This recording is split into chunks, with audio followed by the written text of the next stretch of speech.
Hello guys and welcome to all of you भाई। और आज आपका वेलकम कर रहे हैं मस्ट टू डू कंटेंट की सीरीज में। हमारा जो लास्ट टॉपिक है दैट इज द प्रोबेबिलिटी। ठीक है, तो प्रोबेबिलिटी के 19 क्वेश्चन हैं, वो हम सॉल्व करने वाले हैं हम नेक्स्ट 2 पार्ट्स में। ठीक है, तो प्रोबेबिलिटी लगते ही क्या लगता है कि भाई ये तो बहुत ही टफ सा चैप्टर है, इसको तो हमें छोड़ना है। बिल्कुल नहीं, है आपकी बहुत बड़ी गलती होगी अगर आप इस चैप्टर को छोड़ के जाएंगे, बिकॉज इसमें बेस थ्योरम है, कंडीशनल प्रोबेबिलिटी है और टोटल प्रोबेबिलिटी है, और एक आपका आ जाता है डिस्ट्रीब्यूशन। चारों की चारों चीजें हैं, चारों ही बहुत बहुत इजी हैं, बहुत ही इंपॉर्टेंट है ना। और जो आपका प्रीवियस नॉलेज है ना गाइस 11th क्लास का, उसके ऊपर बेस्ड है। यानी कि 11th क्लास की थोड़ी सी प्रोबेबिलिटी, थोड़ा सा परमुटेशन कॉम्बिनेशन, ठीक, और 12th क्लास की conditional probability and Bayes theorem, probability distribution कर लीजिएगा और आपका पूरा चैप्टर तैयार। ठीक है, तो चलिए भाई शुरुआत करते हैं इस इजी से चैप्टर के क्वेश्चन नंबर 1 के सॉल्यूशन से। देखिए, प्रोबेबिलिटी ए गिवन है, प्रोबेबिलिटी बी भी गिवन है, ए यूनियन बी की प्रोबेबिलिटी भी गिवन है। आपको फाइंड आउट करना है probability B given A and plus probability A given B. अब देखिएगा, probability A given B means find the probability of the event A when B is given to you, means find the probability of event A when the event B has been already occurred.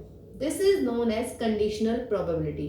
Condition क्या given है इसमें कि B जो event है वो already अकर कर चुकी है। इसका फॉर्मूला क्या होता है भाई? A intersection B upon probability of B. On the same basis you can find this formula also. दोनों को लर्न करने की बिल्कुल भी आवश्यकता नहीं है, दोनों एक ही चीज होती है। कोई सा एक फॉर्मूला याद कर लीजिएगा। ठीक है, तो ये आपके 2 फॉर्मूले हो गए हैं। अब तो भाई फॉर्मूला आपके पास में है, ठीक। अब प्रोबेबिलिटी बी गिवन है, प्रोबेबिलिटी ए भी गिवन है, बी इंटरसेक्शन ए गिवन नहीं है कहीं, है ना। तो आप लोगों को क्या लग रहा है कि डेफिनेट सी बात है ये ना क्वेश्चन में मिसप्रिंट है, ये ए इंटरसेक्शन बी है। कुछ बच्चों को ये लग रहा होगा, नहीं, कोई भी मिसप्रिंटिंग नहीं है गाइस इसमें। बिल्कुल तीनों की तीनों इन्फॉर्मेशन बिल्कुल अपनी अपनी जगह बिल्कुल सही है। बस आपको ये फॉर्मूला पता होना चाहिए कि हमारे पास ऐसा भी कोई फॉर्मूला हुआ करता था 11वीं क्लास में, जब आप 11th क्लास में थे। याद आई? कुछ भूली बिसरी याद है 11वीं क्लास की? यस। तो ए इंटरसेक्शन बी का फॉर्मूला ये होता है, तो निकाल लीजिएगा ए इंटरसेक्शन बी की प्रोबेबिलिटी। तो कितनी हो जाएगी भाई? 3/10 प्लस 2/5 माइनस 3/5। एलसीएम आपका 10 आ जाएगा, दैट इज 3, 4 माइनस 6 यानी कि 1/10। 11th क्लास का फॉर्मूला यूज हुआ। मैंने क्लास शुरू करने से पहले ही बोला था कि 11th क्लास के फॉर्मूले की जरूरत पड़ेगी, परमुटेशन कॉम्बिनेशन की थोड़ी सी जरूरत पड़ने वाली है। अब probability of intersection B 1/10, probability of B 2/5।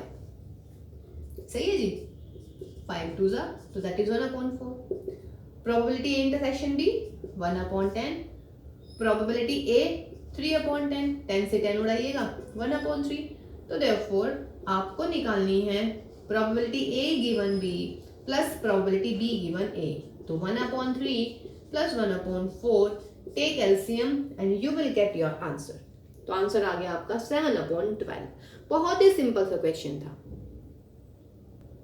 चलिए जी नेक्स्ट क्वेश्चन पर आते हैं। नेक्स्ट क्वेश्चन था हमारा कि 2 dice are rolled once, find the probability that the total number on the 2 dice at least 4। ठीक, ये मैंने सैंपल स्पेस तैयार कर दिया। बहुत ही रिनोन सैंपल स्पेस है आपके पास में ये, कि अगर 2 डाइस आर रोल, 2 डाइस को आप एक साथ रोल कर रहे हैं, है ना, तो आपके पास में ये ऑर्डर तैयार आ जाते हैं, यानी कि 36 एलिमेंट आएंगे सैंपल स्पेस में। 1 1 1 2, पहली पे 1, दूसरी पे 1, फिर 1 के साथ 2, 1 के साथ 3, है ना। बहुत ही ईजी था ये चीज। तो अब find the probability that the total number on the 2 dice at least 4। तो let A is the event that sum is at least 4। Sum जो है हमारा एटलीस्ट 4 है, तो उसका मतलब मुझे निकालनी है प्रोबेबिलिटी ऑफ ए।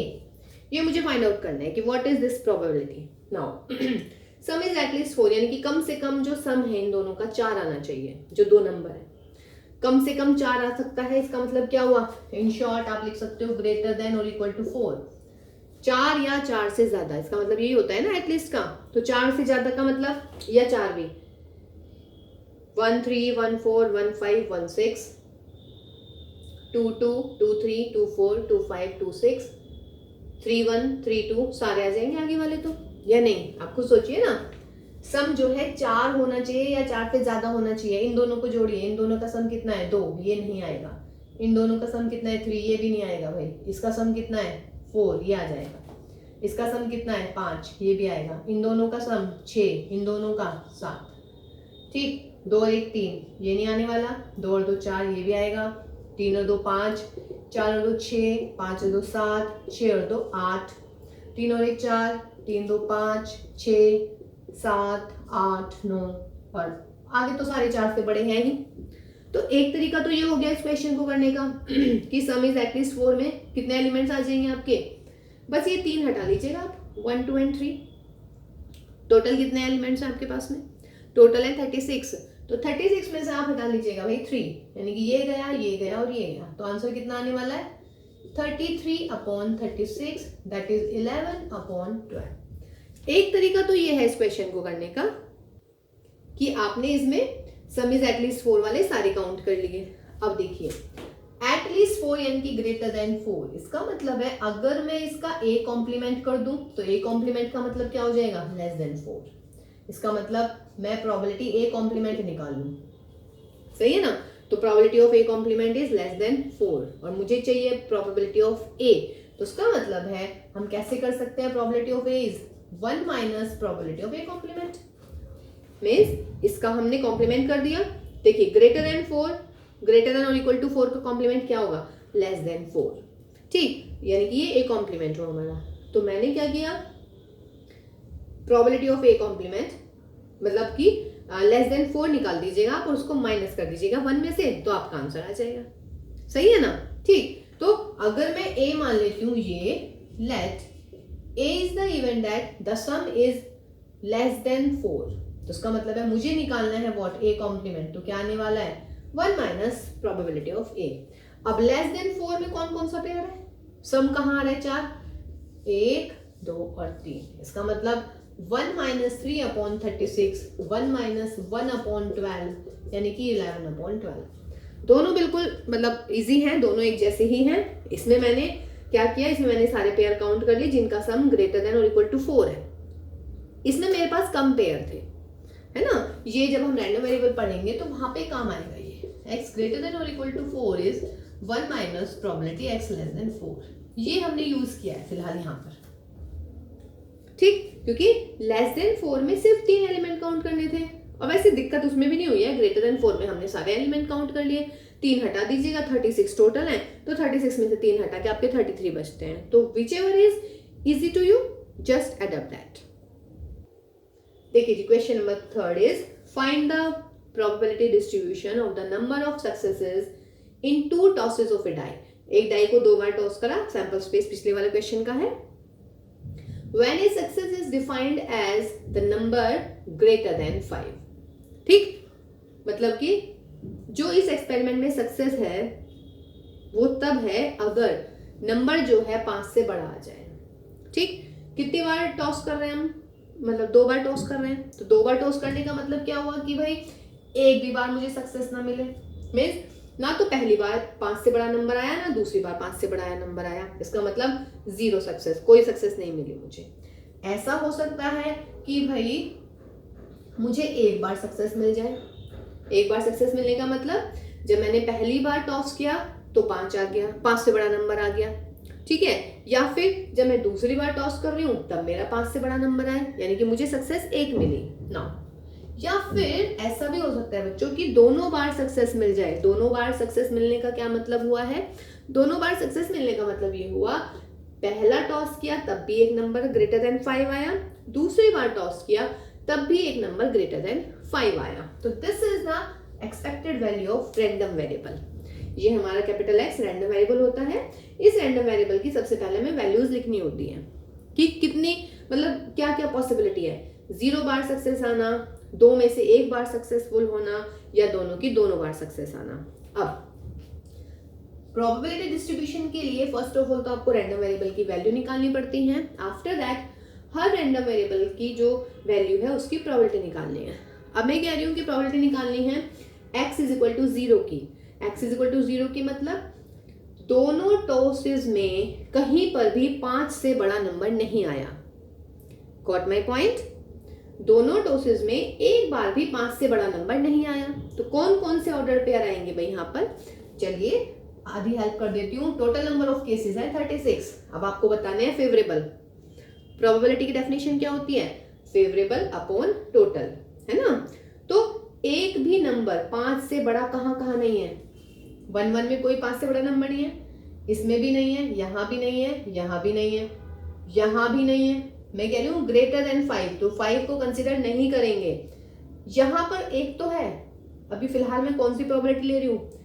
जब एक भी नंबर 5 से बड़ा नहीं है, तो इसका मतलब 1 2 3 4 5 6 7 8 9 10 11 12 13 14 15 16 17 18 19 20 21 22 23 24 25। तो यहां पर मिल गया मुझे कितना? 25/36। ठीक है जी। चलिए ऐसे थोड़ी ना है कि हम भाई बार बार ही फेल होंगे। देखिए हमें सक्सेस मिली है एक एक्सपेरिमेंट में, यानी कि एक टॉस में हमें सक्सेस मिली है। एक टॉस में सक्सेस होने का मतलब क्या है कि एक जो ये ऑर्डर्ड पेयर है इसमें से एक नंबर 5 से बड़ा होगा, या तो फर्स्ट नंबर या सेकेंड नंबर। एक तो ये मिल गया मुझे 1 6, एक ये मिल गया 2 6 3 6, 5 से बड़ा है ना एक नंबर। 1 2 3 4 5 6 7 8 9 10। इसका मतलब ये हो गया 10/36। ठीक है। तो एक नंबर ऑर्डर पेयर में से एक नंबर जो है वो ग्रेटर देन 5, तो ये हमारे 10 पेयर आ गए, यानी कि ये हो गया मेरा 10/36। नाउ चलिए दोबारा सफलता की सीढ़ी चढ़ते हैं। अब क्या है हमारा? दोनों बार हमें जो है सक्सेस मिली है। मीन्स जब हमने पहला टॉस किया तो भी 6 आया, दूसरा टॉस किया तो सॉरी 6, हाँ वैसे 6 ही आएगा ना, ग्रेटर देन 5 6 ही तो होता है, एक या 7 भी होता है। ग्रेटर देन 7 जरूर होता है, बट यहाँ पे डाई की बात चल रही है तो 6 लास्ट हो जाएगा। तो पहली वाले टॉस में भी 5 से बड़ा नंबर आया, दूसरे वाले टॉस में भी 5 से बड़ा नंबर आया। तो जस्ट दिस वन, तो ओनली वन केस 1/36। तो ये बन गया मेरा प्रोबेबिलिटी डिस्ट्रीब्यूशन। इसकी खास बात क्या होती है? जो प्रोबेबिलिटीज होती हैं वो नेगेटिव नहीं होती हैं, में जो पीआईज होती हैं सारी की सारी वो 0 और 1 के बीच में होती है ना। ना तो नेगेटिव होती ना ही 1 से बड़ी होती। और दूसरी चीज, सारी प्रोबेबिलिटी का सम 1 होना चाहिए। अगर 1 सबका सम नहीं आ रहा है तो भाई प्रोबेबिलिटी गलत निकल चुकी है। तो दोबारा से चेक कीजिएगा, जोड़िए जरा इन्हें।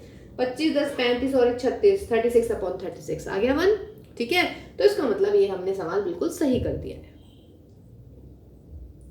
देखिए बेटा, डायरेक्ट जो है कॉम्बिनेशन के ऊपर बेस्ड क्वेश्चन है हमारा, और एक प्रोबेबिलिटी की डेफिनेशन यानी कि number of favourable cases upon number of total cases, ये होती है प्रोबेबिलिटी की डेफिनेशन। चलिए जी।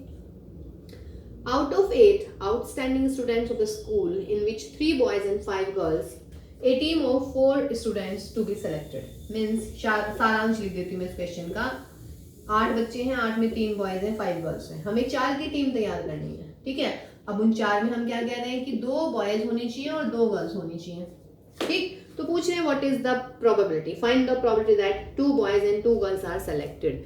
तो सिंपल सी बात है, इसमें आपका कॉम्बिनेशन यूज होने वाला है। Now let A be the event that 2 boys and 2 girls are selected।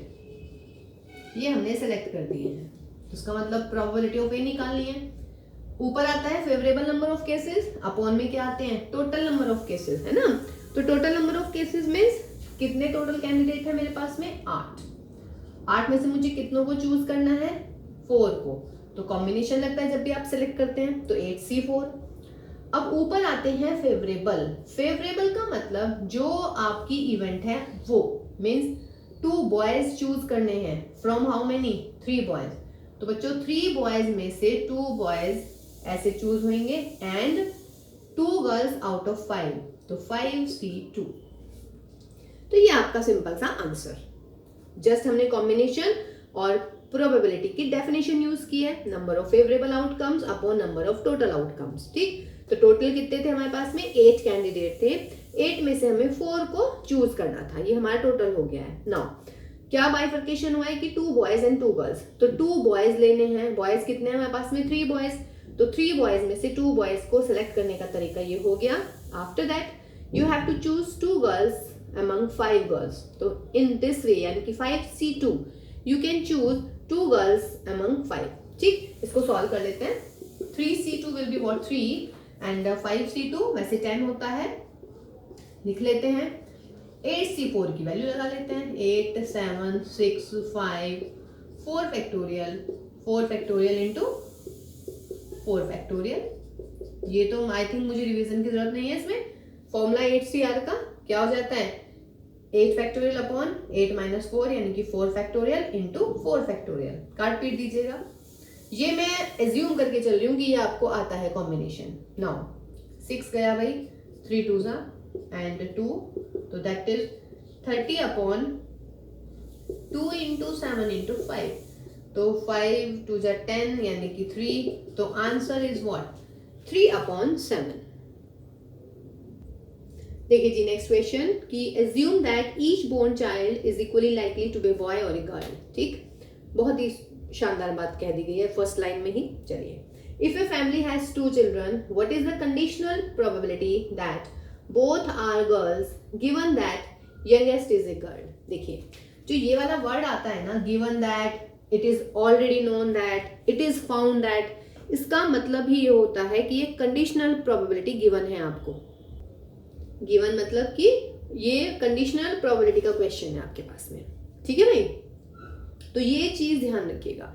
Given that, it is known that, it is found to be that, it is given that, ये सारी चीजें यदि गिवन होती हैं आपको क्वेश्चन में, ये वाली लाइन, ये वाले 2-3 वर्ड्स, तो उसका मतलब है कंडीशनल प्रोबेबिलिटी का क्वेश्चन है ये। अब कंडीशनल प्रोबेबिलिटी यानी कि ए गिवन बी होती है, तो सबसे पहले आप ए और बी को डिफाइन कर लीजिएगा। अब देखिएगा जिसकी प्रोबेबिलिटी आपको निकालनी है उस इवेंट को ए मान लीजिएगा। देखिए ये रूल नहीं है, जस्ट फॉर आपकी इजीनेस में बता रही हूँ कि जिसकी प्रोबेबिलिटी आपने निकालनी है। मैं पूछ रही हूँ what is the conditional probability that both are girls, तो मैं इस इवेंट को मान लेती हूँ A. Let A be the event that both are girls. No issues in this. No, given that the youngest is a girl, अब मैं इसको मान लेती हूँ इवेंट बी कि जो यंगेस्ट है that is the girl, youngest is a girl. ठीक, अब मुझे क्या निकालनी है conditional probability that both are girl, यानी कि मुझे निकालनी है प्रोबेबिलिटी ऑफ ए, जबकि क्या गिवन है आपको यंगेस्ट इज ए गर्ल, मुझे ये निकालना है। Sorry this is B. Formula क्या हो जाएगा इसका A intersection B upon probability of B. अब A intersection B probability of B, तो पहले हम सैंपल स्पेस तैयार कर लेते हैं इस पूरे क्वेश्चन का। सैंपल स्पेस क्या तैयार होने वाला है इस पूरे क्वेश्चन का, कितने बच्चे हैं घर में 2। ठीक, अब क्या केसेस हो सकते हैं सैंपल स्पेस में, या तो दोनों गर्ल हों, या बड़ी लड़की है लड़का छोटा हो जाता है यानी कि younger is the boy older is the girl, या फिर एल्डर जो है वो बॉय और ये आपकी छोटी लड़की हो गई, और दोनों के दोनों बॉय बॉय भी हो सकते हैं, है ना। अगर ए फैमिली हैज 2 चिल्ड्रन तो these are the possible cases, both are girls, 1 girl 1 boy, और बोथ आर बॉयज, ये केसेस हो जाएंगे। अब ए और बी निकाल लीजिएगा। ए का सैंपल स्पेस क्या तैयार होने वाला है बोथ आर गर्ल्स, कहाँ है both are girls, only in this case. B का सैंपल स्पेस क्या मिलेगा आपको, मतलब बी के फेवरेबल नंबर कौन से मिलेंगे, youngest is a girl, youngest यानी कि जो छोटे वाली है वो लड़की है, एक तो ये वाला मिलेगा, और दूसरा कौन सा मिलेगा ये वाला। ठीक, अब मुझे चाहिए किस किस की प्रोबेबिलिटी, ए इंटरसेक्शन बी की प्रोबेबिलिटी और बी की प्रोबेबिलिटी, ये 2 प्रोबेबिलिटीज चाहिए। देखिए जी, तो probability of A intersection B के लिए अगर मैं ए इंटरसेक्शन बी निकाल लूं तो क्या है इन दोनों में इंटरसेक्शन, जी जी। ओके, आप सबकी प्रोबेबिलिटी निकाल दीजिएगा, सबकी नहीं जो मुझे चाहिए। मुझे चाहिए प्रोबेबिलिटी ए इंटरसेक्शन बी, क्या हो जाएगा ऊपर आ जाएंगे what number of favourable cases यानी कि 1, और आपका टोटल केस कितने हैं हमारे 4, तो ये प्रोबेबिलिटी ए इंटरसेक्शन बी आ गई। और किसकी प्रोबेबिलिटी चाहिए, प्रोबेबिलिटी ऑफ बी, बी में कितने केसेस हैं favourable 2, total number of cases 1 2 3 4, तो दैट इज 1/2। तो therefore probability of A given B is equal to what 1/4 upon 1/2. Answer will be what 1/2. तो that is your answer guys. ठीक, तो ये तो हुआ सैंपल स्पेस पूरा अगर हम तैयार कर लेते हैं. ठीक है ना, मतलब चूंकि छोटा सा सैंपल स्पेस है तो आप इसको तैयार कर सकते हैं. ठीक, इसको हम ऐसे भी कर सकते थे कि जो हमारी कॉमन इवेंट है यानी कि ए और बी वाली, ठीक, सिर्फ ये वाला सैंपल स्पेस तैयार कर लेते और फिर टोटल किसको मान लेते आप, जो टोटल है आपकी बी वाली, ये टोटल सैंपल स्पेस हो जाता, और जो आपकी कॉमन इवेंट है यानी कि ये वाली, ये आपका फेवरेबल हो जाता. तब भी आंसर 1/2 आ जाता. लेकिन उसमें मे बी आप कंफ्यूज हो सकते हो. ठीक है, तो इसलिए मैं इस वाले तरीके से ज्यादा बताना उचित समझ रही हूँ आप लोगों को. देखिए भाई, नेक्स्ट क्वेश्चन बहुत ही शानदार क्वेश्चन. एक बैग में 3 जो है रेड बॉल है, 5 ब्लैक है. दूसरे बैग में 6 रेड है और 4 ब्लैक है. ठीक है, question is what a ball is transferred from the first bag to the second bag. Mean suppose कीजिएगा अगर ये एक बैग है, इस बैग में से एक बॉल हमने यहाँ ट्रांसफर करी, फिर हम इसमें से ड्रॉ कर रहे हैं. इसका मतलब ये हुआ क्वेश्चन का. Okay, and then a ball is drawn from the second bag. तो find the probability that the ball drawn that will be red. यानी कि जो हम यहाँ से बॉल निकाल रहे हैं ना, वो रेड होनी चाहिए, ये आपकी प्रोबेबिलिटी हुई. ठीक, तो उसका मतलब है इस क्वेश्चन में 2 काम कर रहे हैं हम. एक काम क्या कर रहे हैं कि फर्स्ट वाले बैग में से तो बॉल जो है हम ट्रांसफर कर रहे हैं, यानी कि पहले हमें फर्स्ट बैग में से बॉल निकालनी है. उसके बाद जो भी फर्स्ट बैग में से निकलती है, हमें नहीं पता कि फर्स्ट बैग में से कौन से कलर की बॉल निकल रही है, तो वो निकालने के बाद हम इसमें रख देंगे. अब इसमें से मुझे कौन सी निकालनी है, रेड निकालनी है. सेकंड वाले बैग में से मुझे डेफिनेट सी बात है रेड को ड्रॉ करना है. ठीक है, ये प्रोबेबिलिटी इसकी फाइंड आउट करनी है मुझे. अब भाई फर्स्ट बैग पर आते हैं. तो मेरे ख्याल से फर्स्ट बैग के 2 केसेस बिल्कुल क्लियर हो गए होंगे आपके. क्या, इफ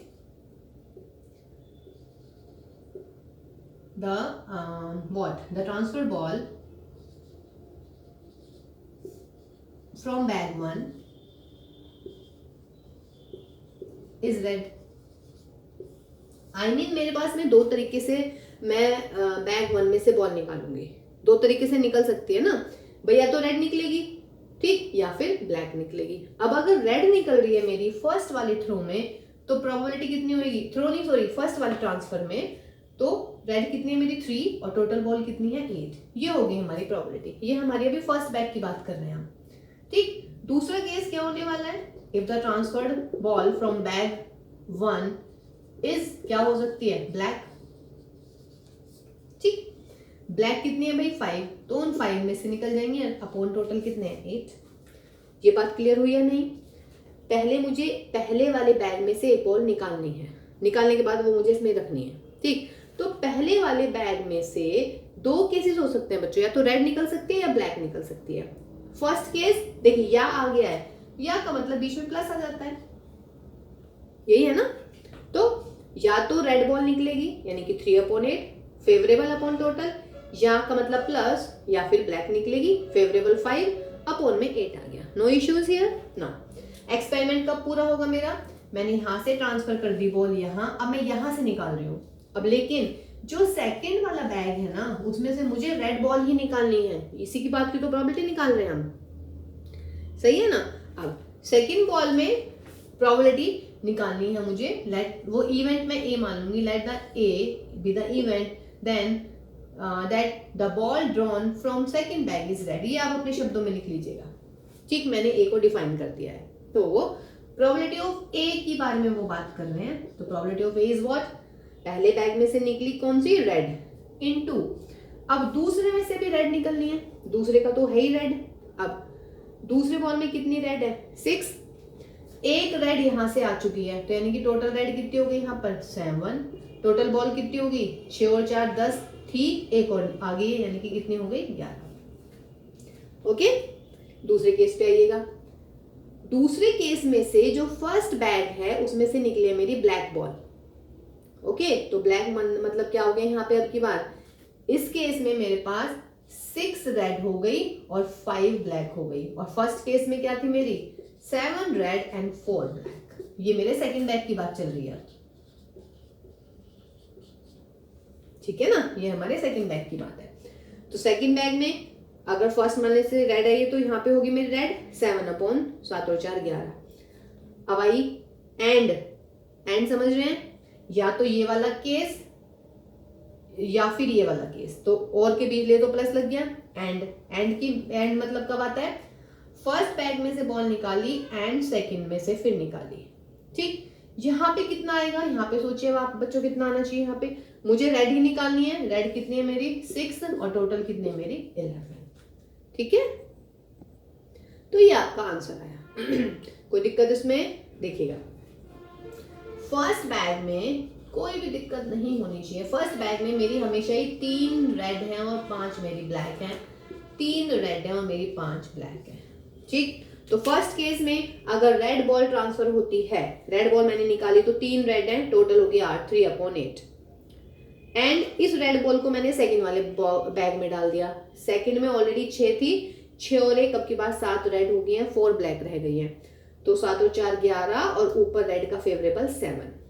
ठीक है, या तो ये वाला केस हो सकता है। और दूसरा केस क्या हो सकता है, दूसरा केस ये हो सकता है गाइस कि फर्स्ट वाले बैग में से मेरी निकली है ब्लैक, मतलब ब्लैक उधर ट्रांसफर हुई है, तो ब्लैक की प्रोबेबिलिटी 5/8 इंटू सेकेंड वाले में से मुझे रेड ही निकालनी है ना, डजेंट मैटर कि फर्स्ट में से क्या आया है वहां पे, लेकिन सेकेंड की प्रोबेबिलिटी मुझे रेड बॉल की निकालनी है। अब जब मैं इसमें से ब्लैक बॉल इधर शिफ्ट कर दूंगी तो ब्लैक कितनी होगी मेरे पास 5, लेकिन रेड में तो कोई चेंज नहीं हुआ, रेड तो मेरी 6 की 6 ही रह गई। अब टोटल बॉल कितनी हो गई 11 और रेड कितनी हो गई 6, तो दैट इज द प्रोबेबिलिटी। इसको सॉल्व कर लीजिएगा, दिस विल योर आंसर। तो ये आपका हुआ टोटल प्रोबेबिलिटी का क्वेश्चन। ठीक है, बहुत बढ़िया क्वेश्चन था ये guys.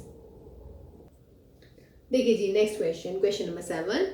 10% of the bulb produced in a factory are of red colour and 2% are red and defective. Wow, red and defective है यानी कि इंटरसेक्शन गिवन है। ये आपको रेड पता है कि 10% है। If one bulb is picked up at random, then find the probability of its being defective if it is red. If it is red means ये given है कि वो red है और probability किसकी निकालनी है कि bulb जो होना चाहिए वो होना चाहिए defective.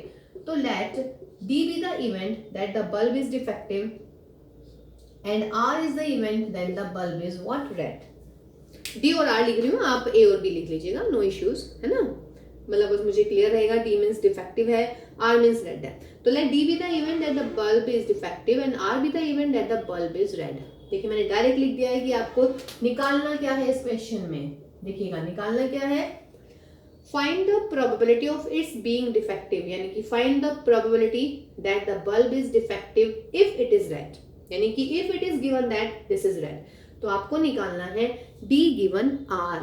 तो फॉर्मूला क्या हो जाएगा कंडीशनल प्रोबेबिलिटी का, D intersection R upon probability R। देख लीजिएगा दे रखा है क्या कुछ, बिल्कुल क्लियर है क्वेश्चन, बहुत ही इजी क्वेश्चन था ये। 10% बल्ब जो है वो रेड कलर के हैं, तो इसका मतलब है प्रोबेबिलिटी ऑफ R कितनी होगी 10% यानी कि 10/100, दैट इज 1/10। आगे क्या कह रहे हैं, 2% जो है वो रेड एंड डिफेक्टिव है। Red and defective means what, this is intersection, 2/100 means 1/50। देखिए कितना सिंपल, इससे सिंपल सवाल तो भाई प्रोबेबिलिटी में हो ही नहीं सकता। लगा लीजिएगा D intersection, this is 1/50, this is 1/10, cancel कर लीजिएगा, तो आंसर विल बी व्हाट 1/5, है ना। कितना बढ़िया सवाल था ये। देखिए बेटा नेक्स्ट क्वेश्चन में कह रहे हैं कि 3 machines ABC in a certain factory produces 50%, 20% and 25% respectively of the total daily output of the electric bulbs. Now, it is known that 4% जो है आपके पास में of the tubes produced, one each of machines A and B are defective, यानी कि 4% जो A और B produce कर रहे हैं उसमें 4% डिफेक्टिव हैं और मशीन C के हैं 5% डिफेक्टिव। ठीक, हमने कोई भी एक चूज कर लिया है randomly from a day production. Calculate the probability that it is defective, ये डिफेक्टिव होना चाहिए, इसकी प्रोबेबिलिटी निकालिएगा, यानी कि प्रोबेबिलिटी ऑफ बीइंग डिफेक्टिव। ठीक है गाइस, देखिए इसमें ना थोड़ी सी मिसप्रिंटिंग है, यहाँ पे ये 25% है, तब इसका आंसर मैच कर जाएगा। ठीक है, तो आंसर ही मैच कर लेते हैं, तो ये 25% हो गया आपका। ओके, और वैसे भी सोचिएगा फैक्ट्री में प्रोड्यूस हो रहा है तो ये 25, 50 और 50 100% तभी हुआ ना, अगर 3 मशीन लगी हुई है, समझ रहे हैं, तो 20 मिस प्रिंटिंग थी उसमें। ठीक, तो चलिए अब लेट ये ये मैंने मान ली D, let D be the event that the chosen what, क्या चूज करा था हमने अभी भाई, क्या लिया था, ट्यूब। चलिए, the chosen product is defective, ये हमने डी को कंसिडर कर लिया, मुझे इसकी प्रोबेबिलिटी निकालनी है। ठीक, अब देखिएगा प्रोबेबिलिटी ए क्या होने वाली है,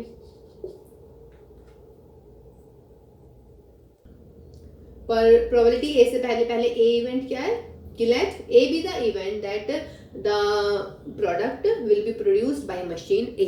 तो कितना कर रहे हैं प्रोड्यूस, ए से 50%, यानी कि 1/2। Similarly let be B the event that the product is produced by the machine B. तो बी से कितना है 25%, तो that is 25/100 means 1/4। Similarly guys C event consider कर लीजिएगा, और सी का भी कितना कह रहे हैं 25%, तो दैट इज 1/4। 3 इवेंट्स आ गए हमारे पास में। ठीक, ये क्वेश्चन ऐसा है कि जो इसमें गिवन है ना, पहले मैं वो निकाल लेती हूँ, तो उससे आपको बिल्कुल लास्ट में आप मुझे एकदम आंसर करेंगे कि मैम ये तो ना वो वाला क्वेश्चन लग रहा है। अब आगे आइएगा सवाल पे, यहाँ तक हमारा काम, यहाँ तक की इन्फॉर्मेशन हम लिख चुके हैं। Now it is known that 4% of A B are defective, यानी कि ये गिवन है आपको क्या कि ए से जो प्रोड्यूस हो रहे हैं 4% ऑफ ए वाले जो है वो डिफेक्टिव हैं। 4% ए वाले क्या है हमारे डिफेक्टिव, यानी कि इट इज गिवन दैट ये डिफेक्टिव जो है कौन से वाली मशीन से है, ए से। ठीक, तो वो कितना परसेंट है 4%, यानी कि 4/100।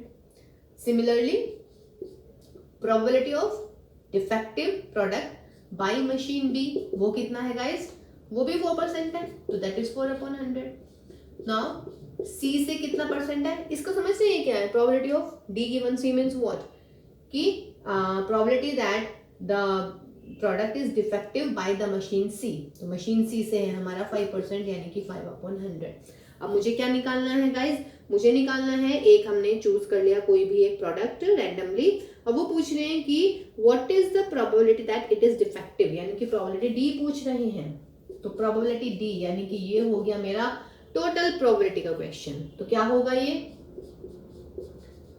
ए का डिफेक्ट, ए से डिफेक्टिव, या फिर हमने बी से डिफेक्टिव ले लिया है, और या फिर हमारा सी से डिफेक्टिव आया है। सही है ना, या मीन्स और मीन्स व्हाट, प्लस हो गया सिंपल, सारी प्रोबेबिलिटीज हैं आपके पास में। प्रोबेबिलिटी डी गिवन है कितना है मेरे पास 4/100, प्रोबेबिलिटी ये कितना है 1/2, प्लस डी गिवन की कितना है 4/100, ये कितना है 1/4। प्रोबेबिलिटी डी गिवन सी कितना है 5/100, और ये कितनी है 1/4, तो दैट इज 2, यानी कि 2/100 प्लस 4 काट सकती थी मैं उसको, चलिए 5/400। एलसीएम ले लेते हैं, कितना आ गया 400, तो 8 + 4 + 5/400, यानी कि 17/400। तो ये आपकी इसकी क्वेश्चन की प्रोबेबिलिटी आ गई है। ठीक है ना, तो देखिए इससे मैंने आपको शुरू में नहीं बताया था कि ये टोटल प्रोबेबिलिटी है या फिर कंडीशनल प्रोबेबिलिटी है ना। तो इसमें मैंने यहाँ से पढ़ना शुरू करा क्वेश्चन को, और पहले मैंने यहाँ तक इसको किया, यहाँ तक बल्ब है, ये ट्यूब कह रही थी मैं, सॉरी बल्ब है ना। तो बल्ब को मैंने, मतलब क्वेश्चन को, सॉरी बल्ब को नहीं, क्वेश्चन को मैंने यहाँ तक पढ़ा, फिर इस पे बेस्ड जो इन्फॉर्मेशन थी वो मैंने ये लिख दी। आफ्टर दैट नेक्स्ट लाइन में बोल रहे हैं कि डिफेक्टिव है जो ए से वो 4% है, तो bulb is defective from machine A, defective from machine B, defective from machine C. Now the bulb is defective, यानी कि टोटल प्रोबेबिलिटी निकालनी है बल्ब के डिफेक्टिव होने की। तो क्या हो सकती है वो, या तो वो ए से या बी से या सी से। तो ए वाली ये होगी टोटल प्रोबेबिलिटी, बी वाला ये हो गया भाई, और सी वाला ये हो गया, एंड बीच में और, यानी कि प्लस। देखिए जी क्वेश्चन नंबर 9 कह रहे हैं an urn contained 5 red 2 white and 3 black balls, 3 balls are drawn 1 by 1 at random without replacement. Without replacement समझ रहे हैं, एक बॉल निकाल दी, ठीक है, फिर उसको अलग रख दिया, फिर दूसरी बॉल निकाल दी, फिर उसको अलग रख दिया, फिर तीसरी बॉल निकालेंगे। ठीक है, okay. Now find the probability distribution of the number of white balls. तो let x be the random variable, ठीक, और रैंडम वेरिएबल कौन सा है वो, which acquires the number of white balls. देखिएगा कितनी बॉल निकालनी है हमें? 3 बॉल निकालनी है। अब या तो ऐसा हो सकता है कि तीनों में से कोई भी बॉल वाइट ना निकले, या फिर तीनों में से एक बॉल वाइट निकले। चलिए एक्स को यहाँ बनाते हैं, यहाँ पर लिख लेते हैं, प्रोबेबिलिटी लिखी जाएगी। या एक वाइट निकले, या हो सकता है गाइस 2 वाइट निकले, या हो सकता है 3 वाइट निकल जाए, है ना। रैंडम वेरिएबल की वैल्यूज ये आ सकती हैं। 3 बॉल निकालनी है ना। अब 3 बॉल निकालने में क्या हो सकता है रैंडम वेरिएबल के लिए कि या तो कोई भी वाइट ना निकले, 0 वाइट निकले, 1 वाइट निकल जाए, 2 वाइट निकल जाए, 3 वाइट निकल जाए। फिर हमें निकालनी होती है यहाँ पर प्रोबेबिलिटी ऑफ एक्स। ठीक, वैसे मैं डायरेक्ट यहाँ पे 3 वाइट बॉल निकालने की प्रोबेबिलिटी क्या लग रही है? बॉल तो वाइट तो 2 ही है, तो 3 तो निकल ही नहीं सकती ना। इसका मतलब क्या हुआ? चलिए जी, इसकी प्रोबेबिलिटी तो होगी 0। समझ रहे हैं ना। 3 जब बॉल ही 2 है तो मैं 3 वाइट बॉल कहाँ से निकालूंगी? 3 तो है ही नहीं मेरे पास में, यहीं पे केस खत्म हो जाएगा वाइट बॉल का। तो इसका मतलब this is the impossible event. Impossible event कौन सी होती हैं? जिन इवेंट्स की प्रोबेबिलिटी 0 आ जाती है। ओके, तो चलिए x इज इक्वल टू 0 पर आते हैं। x is equal to 0 means what? एक भी वाइट बॉल हम नहीं निकाल पा रहे हैं, इसका मतलब ये हो गया। ठीक है, अब एक भी वाइट बॉल नहीं निकाल रहे हैं, इसका मतलब मतलब कि इनमें से तो आने वाली कोई है नहीं। इसका मतलब जो ये वाली बॉल है हम इन्हीं में से निकाल पा रहे हैं। एक भी वाइट नहीं आ रही है, तो टोटल बॉल ऊपर पहले कितनी है? 8। ठीक, टोटल कितनी हो गई? 8 और 2 10। एक बॉल निकाल ली मैंने, नॉन वाइट है वो, मुझे नहीं पता कौन से कलर की है, बट नॉन वाइट है। फिर मुझे दूसरी बॉल निकालनी है। जो बेटा मैंने एक बॉल निकाल दी उसको मैं अलग रख दूंगी, तो यानी कि टोटल रहेगी मेरी 9 बॉल। इन 8 में से एक बॉल बाहर चली गई, तो टोटल कितनी बच गई यहाँ पे? 7। फिर आई मेरी तीसरी टर्न। तीसरी टर्न में भी दूसरी बॉल जो हमने निकाली वो हमने बाहर रख दी, यानी कि टोटल बॉल मेरी बच गई 8, और नॉन वाइट कितनी बच गई? 6। तो ये आपका फर्स्ट प्रोबेबिलिटी आई है। सॉल्व कर लीजिएगा। 8 से 8 उड़ाइएगा, 3 2 एंड 3 3 एंड 2 5। तो ये हुआ भाई 7/15। ये आई मेरी पहली प्रोबेबिलिटी, यानी कि x इज इक्वल टू 0 वाली probability. Quite obvious? Yes. Now अब आई 1 की बारी। एक निकल रही है हमारी व्हाइट बॉल, एक व्हाइट है। अब देखिएगा, एक व्हाइट में पहली बार मैं निकाल रही हूँ, व्हाइट निकल रही है, तो 2 में से निकलेगी। टोटल कितनी है हमारी? 5 और 3 8 और 2 10। हो गया काम। दूसरी बार में मैं निकाल रही हूँ तो व्हाइट नहीं निकल रही है, यानी कि नॉन व्हाइट निकल रही है। नॉन व्हाइट का मतलब कितनी थी नॉन व्हाइट? 8। तो इन 8 में से, और नीचे कितनी रहेगी मेरी? 9। तीसरी बार भी मेरी नॉन व्हाइट आएगी। नॉन व्हाइट कितनी थी मेरे पास? 8। 8 में से मैं एक बाहर निकाल चुकी हूँ ऑलरेडी, तो कितनी बच गई? 7। और टोटल बॉल कितनी थी? 9। 9 में से एक बाहर निकल गई, तो कितनी बच गई? 8। इसमें कोई दिक्कत? इसमें हो सकता है आप लोग कंफ्यूज हो जाएं थोड़े से, बट बिल्कुल थोड़ा सा दिमाग पे जोर डालेगा, कंफ्यूजन की कोई भी गुंजाइश नहीं छोड़नी है प्रोबेबिलिटी के क्वेश्चन में। दोबारा से देख लेते हैं। मैं कह रही हूँ कि x की वैल्यू 1 है। x की वैल्यू 1 मीन्स मैंने क्या माना है? This is the number of white balls. इसका मतलब मेरे पास जो मैं व्हाइट बॉल निकालूंगी, 3 ड्रॉ करूंगी, उसमें एक व्हाइट निकलेगी। ठीक, अब या तो वो पहले केस पे निकल सकते हैं, या दूसरे पे, या तीसरे पे। तो फिलहाल ये मेरा पहला केस ले रही हूँ मैं कि फर्स्ट टर्म पे निकल गई मेरी व्हाइट बॉल। व्हाइट कितनी थी? 2। टोटल कितनी थी? 10। तो फेवरेबल अपॉन टोटल आ गया। आफ्टर दैट एक व्हाइट निकलेगी, 2 नॉन व्हाइट निकलेंगे, क्योंकि मुझे निकालनी है 3 बॉल्स, और 3 बॉल में मुझे सिर्फ एक व्हाइट चाहिए। नॉन व्हाइट कितनी है? 5 और 3 8। 8 हो गया। एक बॉल यहाँ से बाहर निकल चुकी है, तो टोटल बॉल मेरी 9 बची। ऐसे ही तीसरी बॉल भी नॉन व्हाइट निकलेगी। टोटल नॉन व्हाइट कितनी थी? 8। 8 में से एक बाहर चली गई, 7। और टोटल कितनी थी? 9। 9 में से एक बाहर रह गई, कितनी रह गई? 8। अब या तो पहली बार में व्हाइट निकल जाए, या ऐसा हो सकता है दूसरी बार में निकले, या तीसरी बार में निकले। इसका मतलब इसके केस हो गए कितने? 3। तो यहाँ पे 3 से मल्टीप्लाई होगी। करके देख लीजिएगा।